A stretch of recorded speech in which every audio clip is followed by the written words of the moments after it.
evening.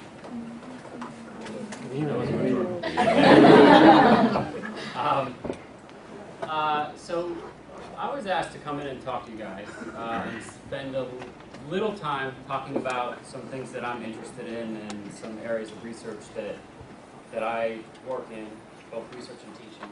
But I also don't want to flood the hour with just my voice, but leave enough time for us to actually have a little bit of a dialogue about the burning questions that you might have. So what I did is I kind of took some ideas that I think are relevant and applicable for you and come right out of the ways that I like to think about certain aspects of leadership and success, particularly in today's global economy. But then also cut that off probably after about 20 minutes or half an hour and open the floor and we can talk about whatever you guys want.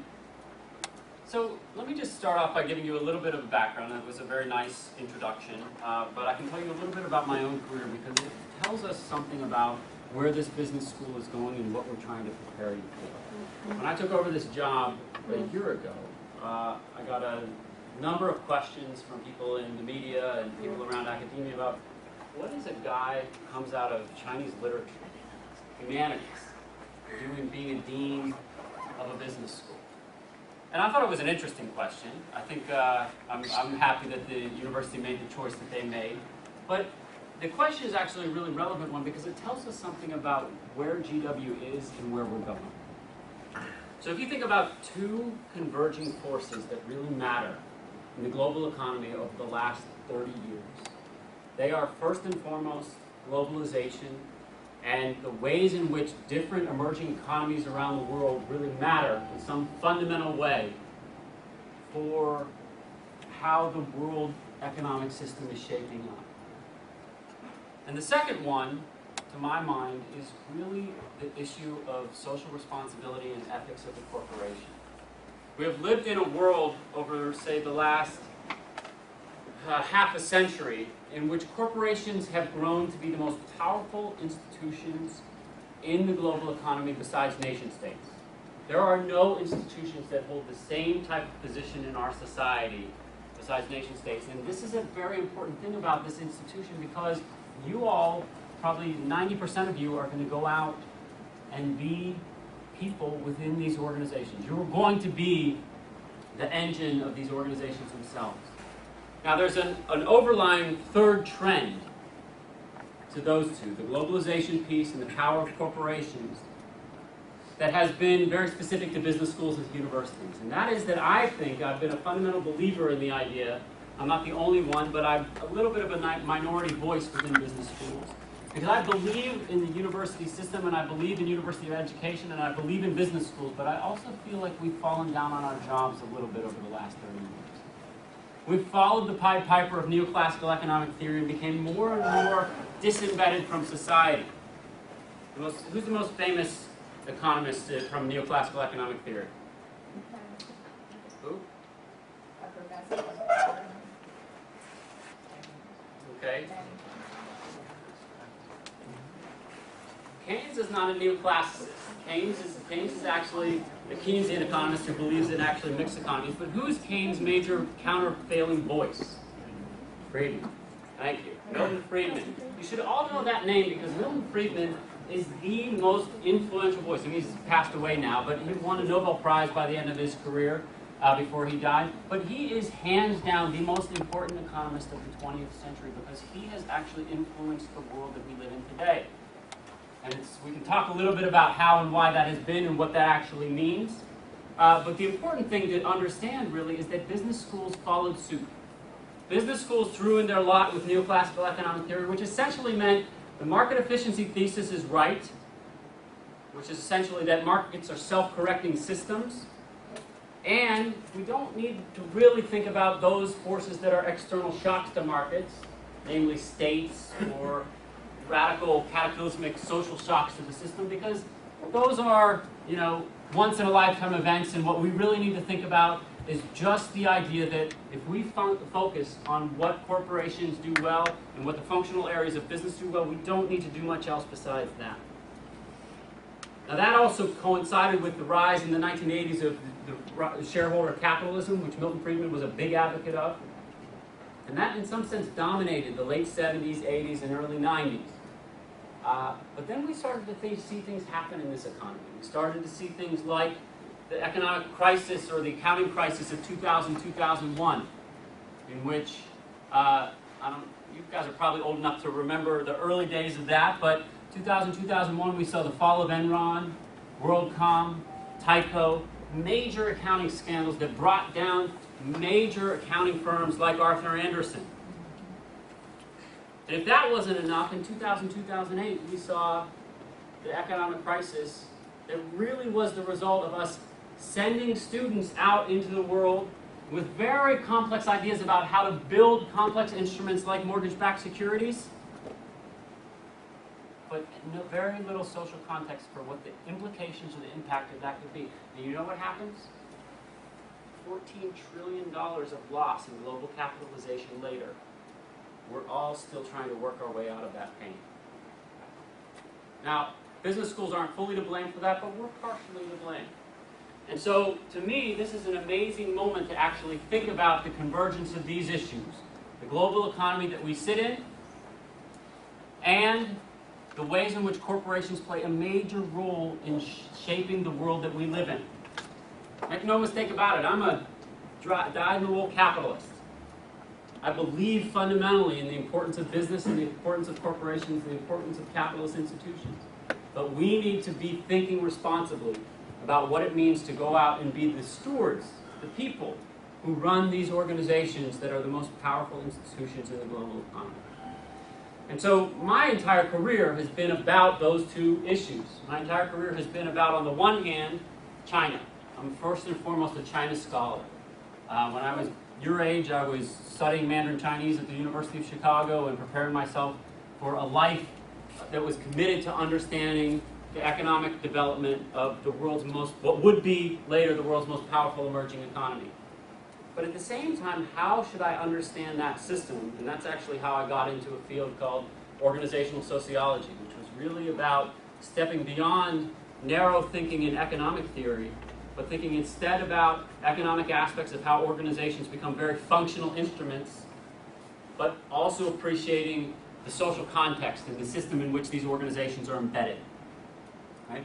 So those two things kind of have been the main driving force in my career, but as the world economy started to get more and more complicated, people like me who are a little bit on the margins of business schools and on the margins of academia actually started to be heard a little bit more. And so I found myself here. And to my mind, there's no place that's more interesting to have this kind of conversation than in Washington, D.C. And there's no business school that I'd rather be a part of than this one, that I think is taking a leading role in thinking about those issues. Now, how does that relate to the things that I want to talk to you about tonight? One of the core features of what I do, this issue, the convergence of these issues, the global capitalism, but running effective organizations within this system, is really about leadership as a feature of running effective organizations. And because you all are preparing yourselves, whether you're a freshman right now or whether you're a senior and thinking about what you're going to be doing next year, you are here to prepare yourself for a very complex and turbulent market. So hopefully some of the things that I talk about today can give you a little bit of a skill set or a little bit of a framework to think about some of these issues. So when you go out into the world, into the work world, you actually have some tools to play with. And you will probably hear some of these ideas in your classes. So maybe for those of you who are early on in your career, if you're academically, this is just a precursor to what you might hear later. Now, before I get involved deeply in this conversation, I always like to start off with a question about what is leadership. We hear about it all the time today. People are obsessed with it. If you Google the term, you'll see thousands and thousands of books that have been written on leadership in the last decade. Leadership is to today what strategy was in the 80s and 90s. Strategy was the hot topic back then, and today everybody thinks actually strategy is all well and good, but if you don't have a way of implementing in the organization, then it's not going to be very meaningful. So I always like to start with this question, because it's such a popular term. What is leadership? Again, this is not a rhetorical question. I'm not above cold calling either, so. What do you think? Yes? Being proactive, taking initiatives, leading quality towards reaching objectives. Leading a group towards reaching an objective and being proactive, taking initiative. Okay? What do you think leadership is? Yeah. Being an engaged member of your group. Okay? Yeah. Not just like just giving directives, but also understanding what you're trying to accomplish and helping explain that from your position of experience. Okay, so not just giving orders, but actually helping people to understand what it is that they're trying to accomplish and doing that from a perspective that where you understand your own context and everybody else's. Okay? Another. Sir. I think it's also embodying the values and qualities that you'd like to see in others as well. Okay, so basically modeling what you want people to live. Okay? Any other views? Yeah. Being able to maximize your resources and your team to the fullest extent. Now, why do you say maximize your resources in your team? What do you mean by that? Well, if you're a team of people, you want to make sure that everyone's doing their absolute best and what they're trained to do. So on some level, you have an organizational objective, but then you have, as you put it, resources, which are human capital, and you need to then be able to help them achieve and maximize within that system. Okay? Yes? Being an effective communicator to your team. Okay. Effective communication. It's actually one of the things that a lot of leaders do very poorly. But for sure. Yeah, please. Okay, so actually bringing together people so they recognize what the goal is, and then ultimately bringing that group to be effective in achieving that goal. Yeah. Finding the strengths of your group so that they can work efficiently to achieve their goal. Okay. Now, it's very interesting that all of you are actually talking about this on a micro level, which I like, because one of the things that I want you to walk away from this conversation today is that you might think, I'm 18 years old. Why do I care about leadership? I'm just worried about getting a job. I mean, I don't really want to worry about what leadership is in terms of, that's like 20 years away from me. And what I would like for you to walk away from this conversation today is that leadership is not about the position that you're in. It's about your mindset in terms of how you approach everything you do in life. For whether you're in a work group, in class, or in a classroom setting, or interacting with a secretary in the school, or when you're in your internship, how you actually take initiative on the job, how you interact with the client. These things are all the fundamentals of leadership, and that is about you today. So one of the biggest things I used to do a lot of advising with companies on these issues of talent development and career trajectories of junior people within organizations. One of the things that was always so amazing to me is that leadership failures happen because everybody is waiting to be anointed as a leader. When what needs to happen is that people need to step up and claim leadership from this moment going forward. And that doesn't have anything to do with age. It doesn't have anything to do with how deep you are into your career. It doesn't have anything to do with how senior you are in an organization. The lowest level person in an organization can be a leader precisely because they decide to be, and they decide to approach their tasks and their job and their vocation and their interactions with people in a leadership fashion. And to me, this is the most important thing in leadership, and it's the thing we teach the least. So I just want to talk through a couple of the core concepts here about that, but that's the core thing that I want you to take away. That's the takeaway point. So right now I've given you the conclusion, so you can all go to sleep now. But that's the main takeaway, okay? Now, let's just jump into a couple of ideas. I've shortened this from how I normally do these talks, but I want to just kind of run through a couple of myths of leadership and then give you a basic framework, and then we'll cut off there, and then I'll open it up to some questions about some issues. Okay? The first thing is, I like to kind of just get a starting point of talking about leadership. Who said this? Anybody know? Some see things the way they are and ask why. I dream things that never were and ask why not. It's my favorite leadership quote.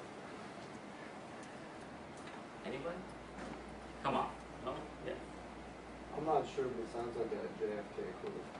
Okay, very close guess. Very good. It's actually a quote from George Bernard Shaw, but it's one that Bobby Kennedy actually used when he was on the campaign trail. And it was about changing the world. So there is something here that's really about the question of stepping up and claiming leadership for yourselves starting today. But there's also something, to my mind, that leadership is about that's about dreaming. And in some ways, that's what this school is about, to my mind. This is why I came here. I didn't come here to build a top 20 business school. We will do that along the way, but I came here to be a part of an institution that is going to change the world. And that might sound grandiose in terms of thinking about where we are, but I actually believe that institutions can change the world and people within institutions can change the world. And if we dream big, we can do those things together. And that's, to me, what Bobby Kennedy was about as well. Now, if we want to talk through what effective leadership means, I think we need to talk about what it means and how we define it. We need to talk about a couple of myths. The first myth is that it's about the individual. This is the most common thing you'll hear, especially when I used to spend a lot of time talking to junior people within organizations, and I would talk about career trajectories and try to figure out what was wrong with the organization and why things weren't working well. And I would talk to people individually, and they would say, I'm just not a leader. It's just not me. I'm not charismatic. People don't follow me. Right? Maybe some of you have even felt that. But note that that's a very individualistic way of thinking about things. It's very much from the individual psychological approach to things. And that actually comes out of the leadership teaching and literature that dates back to the late 1970s. There was a very famous article written in the Harvard Business Review in probably 1978-79 that said, managers and leaders, how are they different?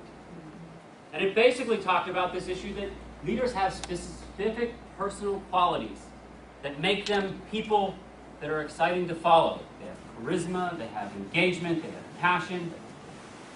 But that's a myth. That's not what leadership is about. There are plenty of great leaders that I've come across in my time in the last 20 years in studying these issues that don't have those personal attributes, but they have different things that they can deploy as a tool set to figure out. So it's not about the individual, and if you think it's purely about the individual, then you're missing what a lot of the big picture is. It doesn't mean that things like charisma aren't advantages in this process, but it does mean that there's a much larger context for thinking about these issues. Second myth. I actually think somebody said this, and it's not untrue in some sense that sometimes you can define a leader as based on whether or not people are following you. Right? Are you a person that's engaging enough such that people listen when you talk? Right? And that might be a useful way of thinking about this. But it may be the case someday that you may be speaking nonsense and walk off a cliff by yourself. Right? That's really not the basis, once again, of what leadership is about. Some people define leadership as the ability to show calm in a crisis.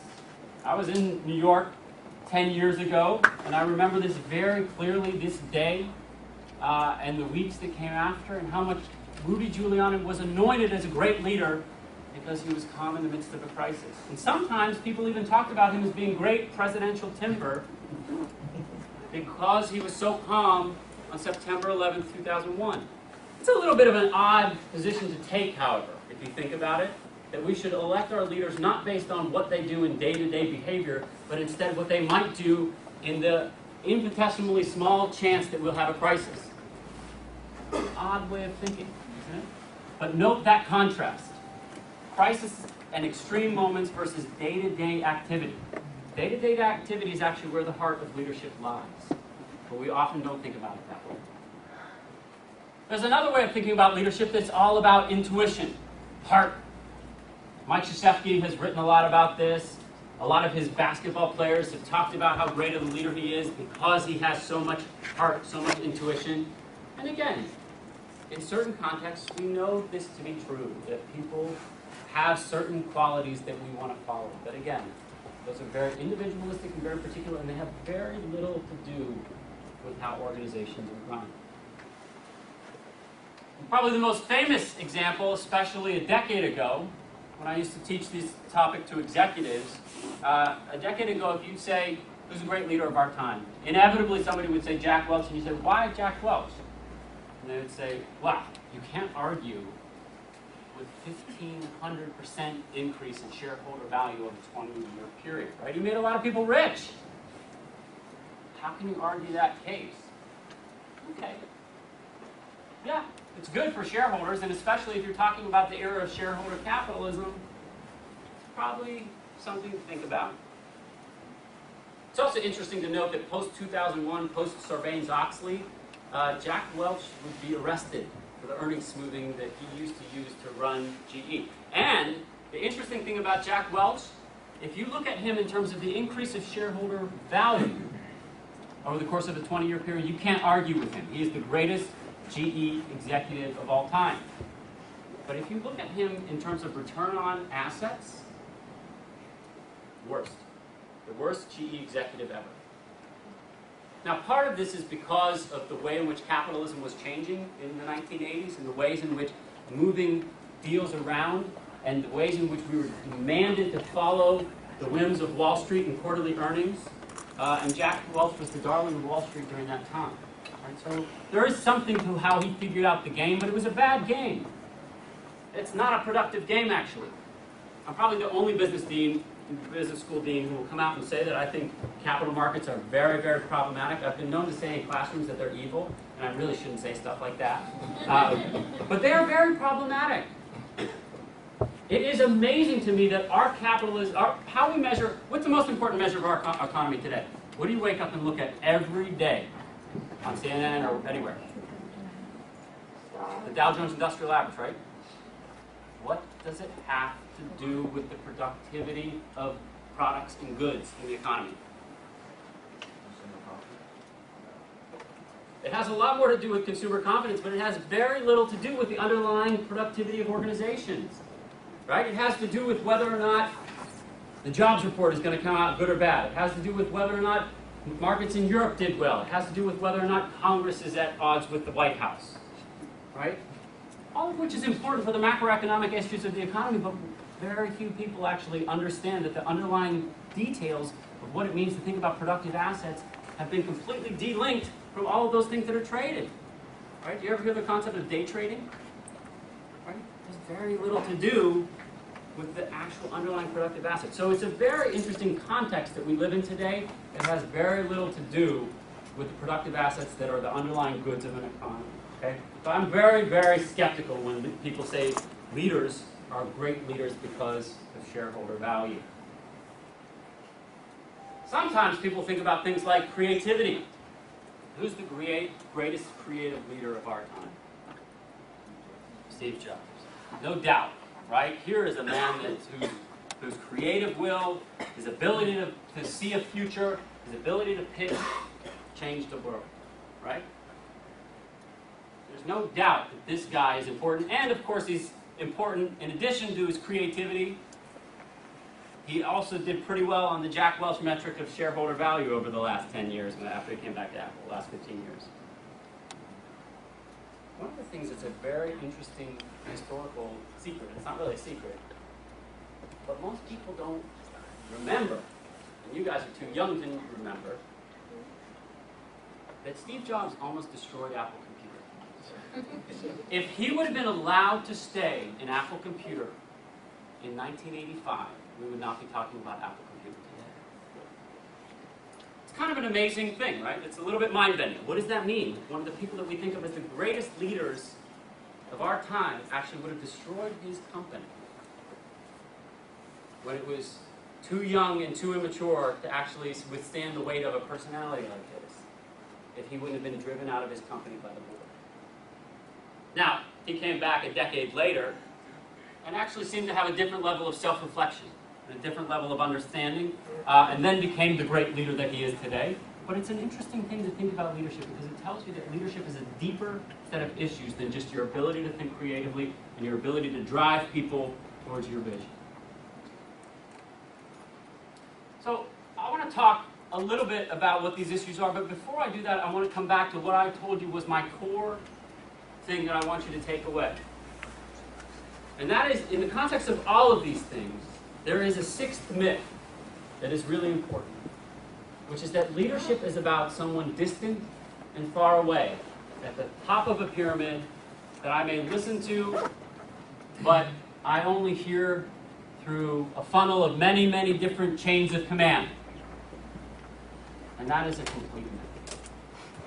Leadership is about you today and how you decide to interact at every level of interaction that you engage in. At 18 years old or 22 years old, whatever point you are in your career, or wherever you are, whether it's in the classroom, or in your internship, or in your job that you'll have next May, leadership is there to be taken.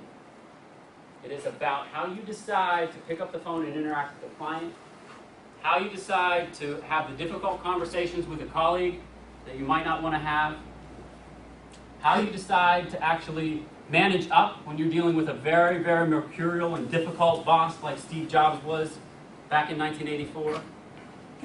All of those things are about leadership, and to the extent that young people take those issues on, they help create healthy organizations.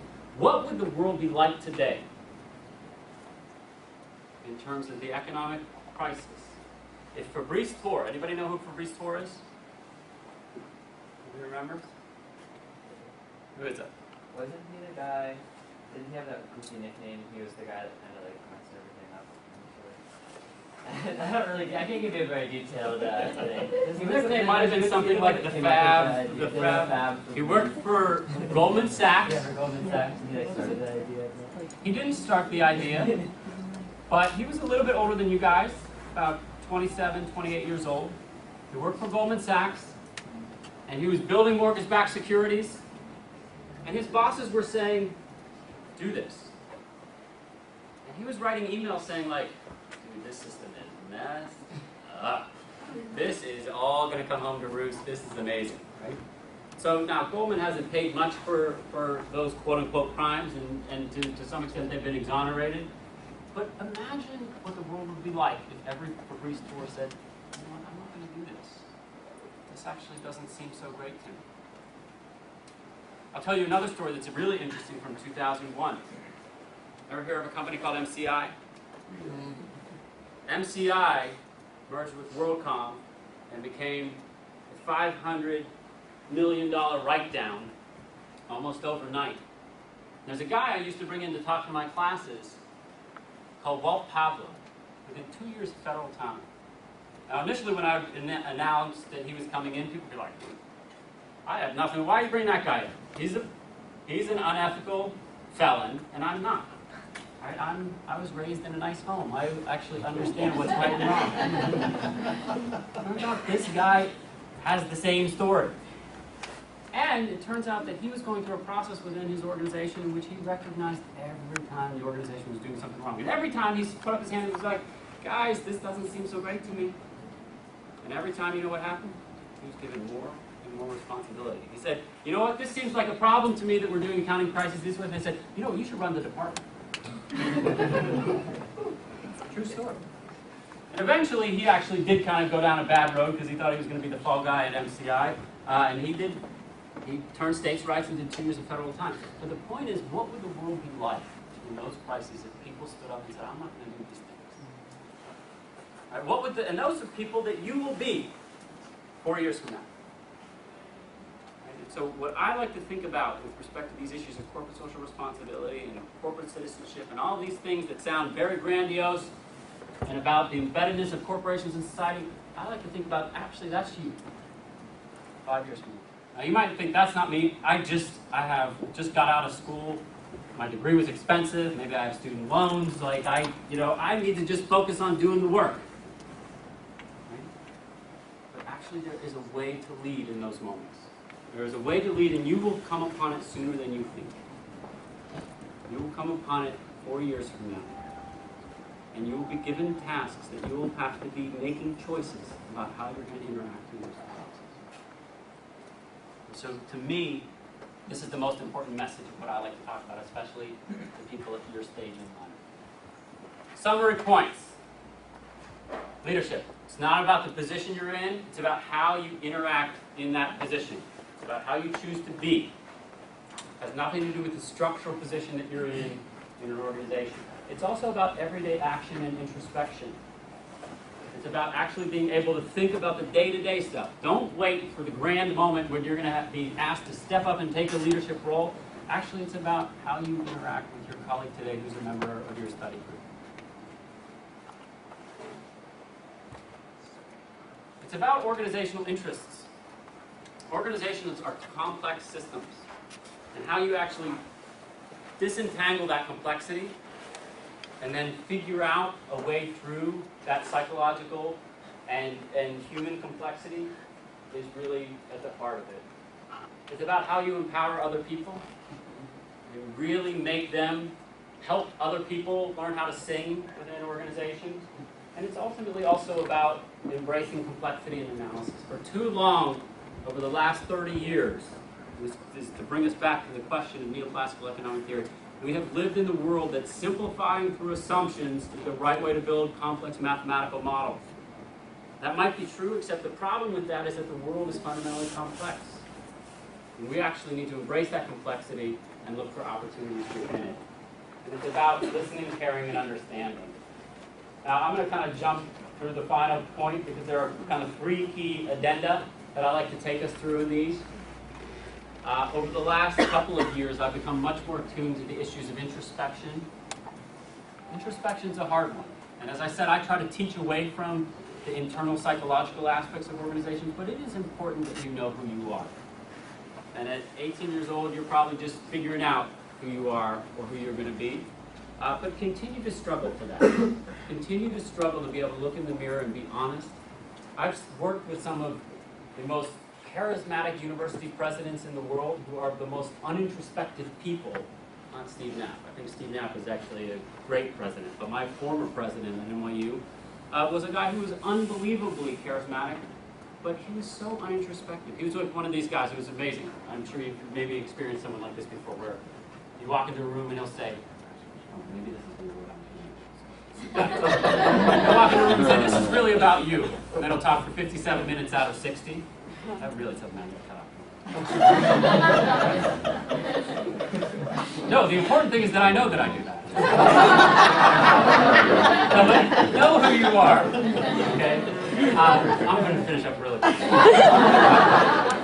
My favorite book on leadership is not actually a book on leadership, but I would recommend for you a book by Catherine Schultz called Being Wrong. It is the big thing that is missing in organizational life today. It is so hard for leaders to admit that they've made mistakes, but it is the most powerful thing you can do within organizations. And it feels counterintuitive when you're doing it, but it's actually a crucial part of what we do.